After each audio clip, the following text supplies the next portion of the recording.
Welcome to a new episode of React Native Weekly. This is a show whereby I talk about the latest developments, interesting things which happened in React Native, any interesting tweets or news.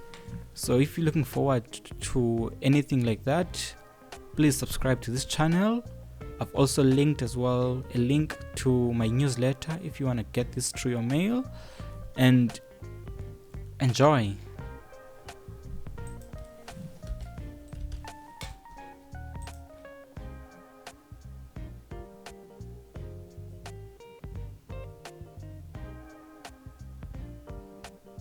This is for the week ending on the 2nd of July. The big news this week was that the Expo SDK number 49 is out, the beta, and actually brings some really good updates. For example, it uses React Native 0.72 out of the box. We have the Expo router as well, which is the version 2 of it, reanimated version 3, and you're also looking at other features as well, including network debugging. So you can actually check the Medium post if you want to get up to date with all the changes. A lot changed, and it's actually really like good things if you a person who's fully using Expo. So I'm sure you're gonna enjoy all the updates which came with this new version of Expo. This is really cool, and it actually addresses a lot of known issues in the previous releases. And one other thing which kind of like came with their release was also like they have new docs for Expo as well. They look really beautiful as well. We are seeing a lot of maturity in Expo. I remember like on the earlier days of using Expo, it wasn't this smooth, it wasn't this seamless, but now everything's more professional. Their docs are up to standard, in fact sometimes even better than the original, which is the React CLI docs. So I find myself from time to time coming to Expo to just check how they do things. So this is really cool, and if you would like to check it out, just click on the link in the description. This will bring up everything which is here. So the next thing that I'm going to talk about is BAM, which is they're more of like an agency. They create apps and they use multiple languages, for example React Native, Flutter, and you have native as well. So they use a couple of technologies. So what's good about them is that they are able to have dedicated teams which use different technologies, and every year they release this document which sort of like kind of like is the, it's called the radar, but they talk about sort of like within each quadrant they talk about what libraries you should be looking at, adopting or assessing. So the first one is adopt. So they just, for these ones, they're saying that literally just you have to use they're in a point whereby you can use them in production. They are using them in production since they build apps in React Native on a daily. They also have this trial part, which means that you can actually, they recommend that you trial out whatever apps or libraries that they mention, and then assess is more for like, they don't really recommend that you should be using it in production, but you should be actively looking at it, looking at the updates. So I have a link to their PDF document, which is this one, and this one is for June 2023, and this is their second iteration for their tech radar. They do explain here what I just told. For example, you see that adopt means that don't hesitate. You can use the whatever library is there or platform that's there.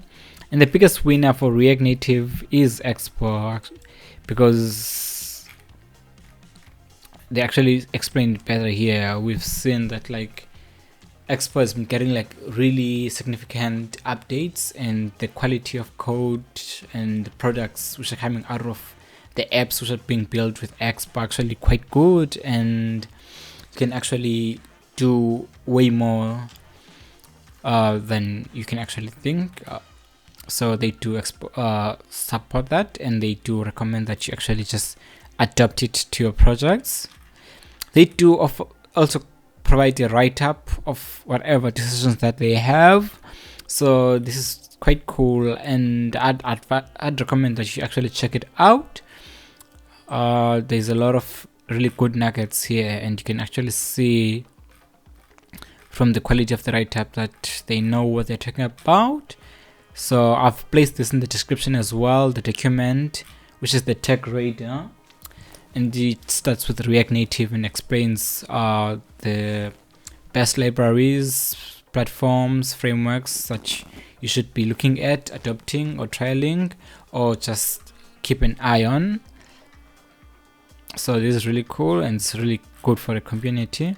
So I've tried out a couple of these libraries. For example, Flashlist I've used in production, so they're not far off. But then like with everything, you just have to take it with a grain of salt, because it's coming from a particular company, and they might be doing things way different than you are.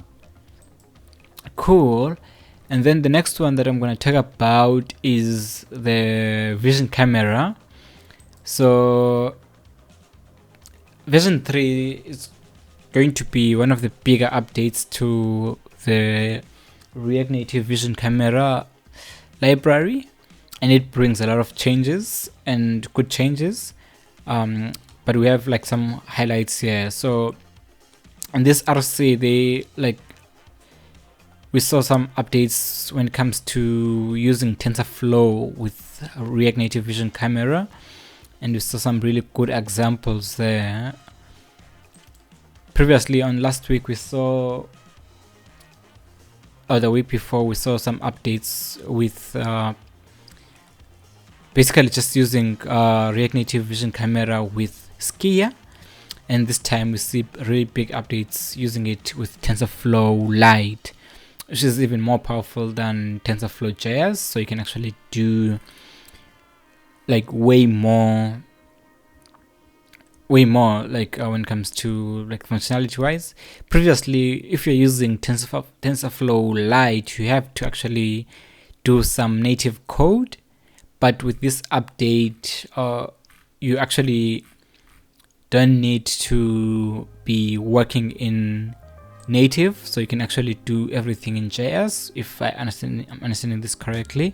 So do look at it and give it a try, because it's actually out there. So yes, no more native code, so the user can write a few lines of JavaScript code to spin up a camera and a few lines to run a TensorFlow model in real time. This is quite cool, and you can actually draw markings or bounding boxes using Skia. So this is super sick if you ask me. So this is something that I'm really looking forward to try it out. Cool. Let me go to another one in passing. So other one is just like Flashlight, which was announced, I think it was React Native EU, or saw some updates about it, but then like so Alex did just released a demo app on how you can actually use Flashlight to measure performance within like a native app, and they did like showed a demo of a Twitter app running on a Samsung S10, and it's actually quite cool. You can see in real time the performance.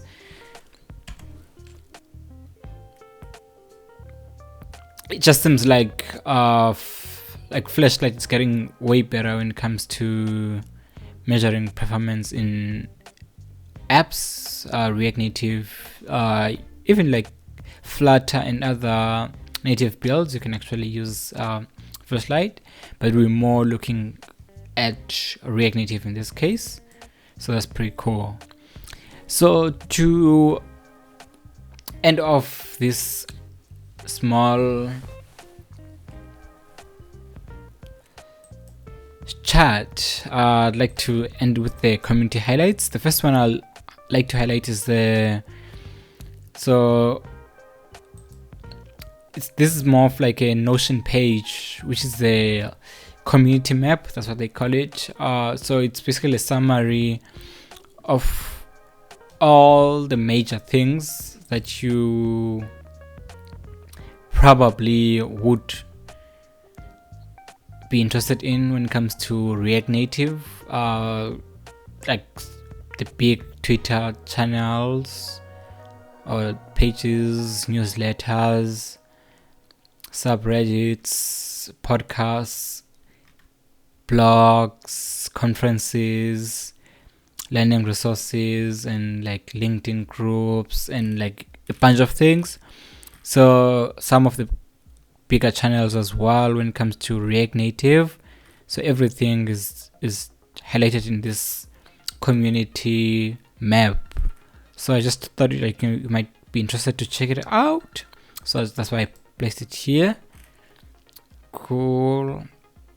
So the next thing I'm gonna talk about now is one of the hotel libraries which has been trending this week, which is it's actually like a PDF reader. So some uptake or in usage in this library. So it basically it's a zero dependency PDF reader, which works in both React Native and like in both React Native for Android and iOS. So this is pretty cool to see, and you can actually try it out to see if like you have an app which requires this functionality. So I just thought I might just highlight it, give it a star. Let me just do that now, and actually support the library maintainer as well. Cool. Another good one is some Twitter threads with a tutorial on how you can use layout animations with Reanimated. I thought they're really cool, and you can actually follow because they are done in a very simple, understandable way on how you can add animations to your React Native app. So I've also placed a link to this. Another one I'll gonna just touch on, which is the last one, is native login with SuperPace for React Native. So there's a really nice blog post which is done by the guys at SuperPace, which talks about basically native sign-in with Apple and Google using SuperPace. So it does talk about the native sign-in for both Flutter and React Native. There are some good nuggets that you can actually use if you are actually a fan of SuperPace or using SuperPace within your app. So I thought I might just highlight this blog post. Cool. I hope you're having a good week, and hope you enjoyed this session. Looking forward to the next one. Cheers, y'all.